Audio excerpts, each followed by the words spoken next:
بسم الله الرحمن الرحيم.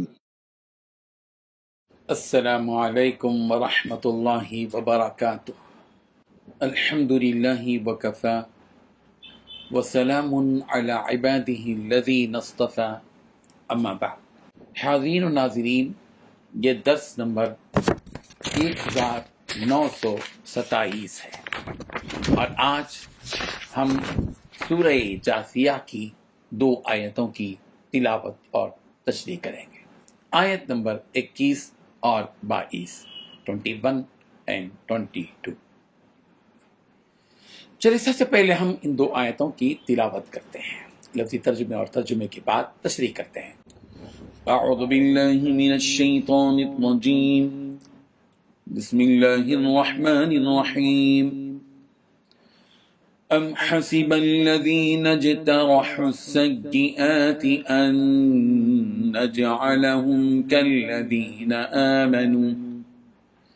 كالذین آمنوا وعملوا الصالحات سواء محیاهم ومماتهم ساء ما يحكمون۔ وخلق الله السماوات والأرض بالحق ولتجزى كل نفس بما كسبت وهم لا يظلمون۔ صدق اللہ العظیم۔ لفظی ترجمہ یوں ہے، ام حسبا، کیا گمان کر لیا ہے، الذین، ان لوگوں نے جنہوں نے، اجترحوا السیئات، برائیوں کا ارتکاب کیا، ان نجعلہم، کہ ہم کر دیں گے ان کو، کالذین، مانند ان لوگوں کے جو آمنوا، ایمان لائے، وعملوا الصالحات، اور انہوں نے عمل کیے نیک، سواء، برابر ہے، محیاہم، ان کا جینا، ومماتہم، اور ان کا مرنا، ساء، برا ہے، ما، جو، یحکمون، وہ فیصلہ کرتے ہیں۔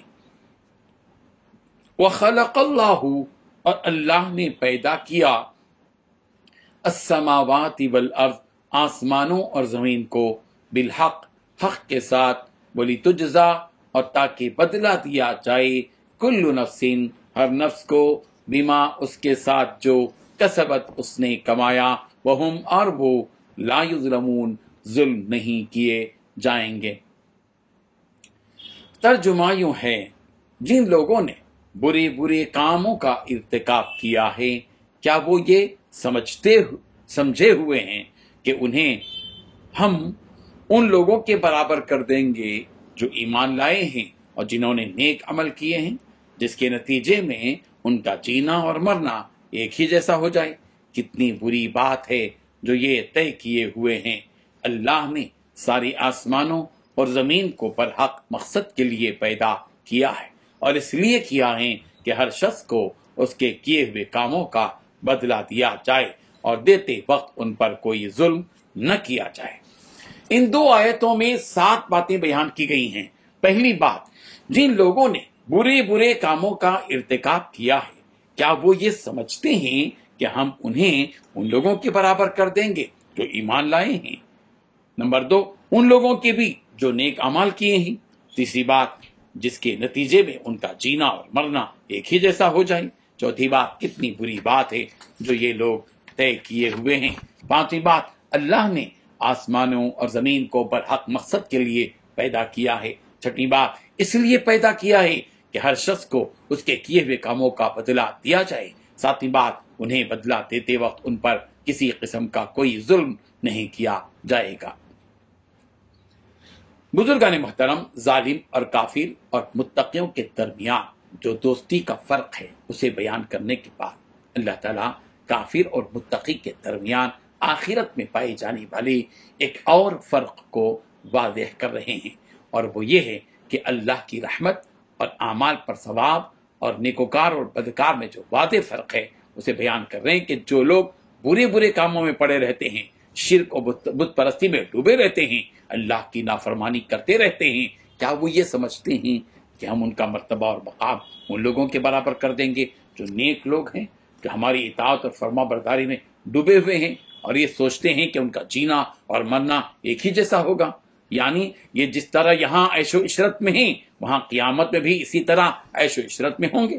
اگر وہ لوگ اس طرح سوچتے ہیں تو یہ ان کا سوچنا بہت ہی برا ہے، اس لیے کہ ایک ادنا سا انسان بھی اس بات کو سمجھ سکتا ہے کہ جو برے کام کرتا ہے اور قانون کی پرواہ نہیں کرتا، اس کے بنا ہوئے اصولوں کے خلاف کام کرتا ہے تو ایسا شخص سزا کا مستحق ہوتا ہے۔ اس کے برخلاف وہ جو اچھا کام کرتا ہے، اچھے کام کرتا ہے، قانون اور اصولوں کا پابند ہوتا ہے، تو ایسے شخص کو تو انعامات سے نوازا جاتا ہے۔ جب یہ لوگ اللہ کے بنائے ہوئے قانون اور اس کے اصولوں کی خلاف ورزی کر رہے ہیں تو پھر یہ لوگ کیسے ان لوگوں کے برابر ہو جائیں گے جو اللہ کے بنائے ہوئے قانون پر چلتے ہیں؟ ان لوگوں کی عقل کہاں گئی جو یہ سمجھتے ہیں کہ کل قیامت میں انہیں جنت ملے گی، حالانکہ یہ دوزخ والے کام کر رہے ہیں، جبکہ جنت تو وہ نیک اور فرما بردار لوگوں کے حصے میں آئے گی جنہوں نے اللہ کی فرما برداری اور اس کی اطاعت میں زندگی گزاری۔ جیسا کہ سورہ حشر کی آیت نمبر 20 میں فرمایا گیا، لا یستوی اصحاب النار واصحاب الجنہ اصحاب الجنت هم الفائزون، دوزخی اور جنتی برابر نہیں ہو سکتے، جنتی لوگ تو کامیاب لوگ ہیں۔ اس آیت کے شأن نزول کے بارے میں امام کلبی رحمہ اللہ نے بیان کیا کہ یہ آیت مومنین میں سے حضرت علی، حضرت حمزہ، حضرت ابو عبیدہ بن جراح رضی اللہ عنہم اور کافروں میں سے عتبہ، شیبہ اور ولید بن عتبہ کے بارے میں نازل ہوئی، جبکہ ان مشرکین نے ان مومنوں سے کہا تھا کہ اللہ کی قسم تم لوگ کسی دین پر نہیں ہو، جو تم کہہ رہے ہو وہ اگر سچ ہوتا تو ہماری حالت آخرت میں تمہاری حالت سے زیادہ اچھی ہوتی، جیسے کہ آج دنیا میں ہمارا حال تم سے بہتر ہے۔ تو اللہ تعالیٰ نے ان مشرکین کی بات کا انکار کرتے ہوئے یہ آیت نازل فرمائی۔ اللہ تبارک و تعالیٰ اپنے انصاف کی جھلک دکھلاتے ہوئے فرما رہے ہیں کہ ہم نے ان آسمانوں اور زمین کو ایک برحق مقصد کے لیے پیدا کیا ہے، یعنی اللہ تعالیٰ نے اس دنیا کو جو بنایا ہے وہ ایک مقصد کے لیے بنایا ہے، اور وہ مقصد یہ ہے کہ وہ یہاں بندوں کو جانچے گا کہ کون اچھا کام کرتا ہے اور کون برا، پھر اسی کے حساب سے ان کو اس کا بدلہ دیا جائے گا۔ لہذا اسی مقصد کا یہ نتیجہ ہے کہ کافر کو اس کے جرم کی سزا میں جہنم میں ڈالا جائے گا اور مومن کو اس کی اتباع کے نتیجے میں جنت میں۔ اسی حقیقت کو اللہ تبارک و تعالیٰ نے یوں بیان فرمایا، لِتُجْزَى كُلُّ نَفْسٍ بِمَا كَسَبَتْ وَهُمْ لَا يُظْلَمُونَ، اور انہیں جو سزائیں دی جائیں گی اس میں کسی قسم کا ظلم اور زیادتی نہیں ہوگی، بلکہ انہوں نے جو کام کیا ہے اسی کی سزا انہیں دی جائے گی، کسی قسم کی کوئی زیادتی نہیں ہوگی، اور مومنوں کے انعام میں بھی کسی قسم کی کوئی کمی نہیں ہوگی، بلکہ اللہ اس انعام میں اپنی طرف سے جتنا چاہے گا اضافہ کرے گا، اس کے انعام کے دیتے ہوئے اس کے ہاتھ کو کوئی پکڑ نہیں سکے گا۔ رب ذوالجلال اپنی مشیت سے، اپنے ارادے سے جس قدر انعام دینا چاہیں دیں گے، یہ اللہ کی شان ہے اور وہ اپنی شان سے دیں گے۔ اللہ تبارک و تعالیٰ اس ایمانی کیفیت میں ڈوب کر ہم کو عبادت کرنے کی، نیکیوں کے کام کرنے کی توفیق عطا فرمائے۔ آمین۔ وآخر دعوانا ان الحمد للہ رب العالمین۔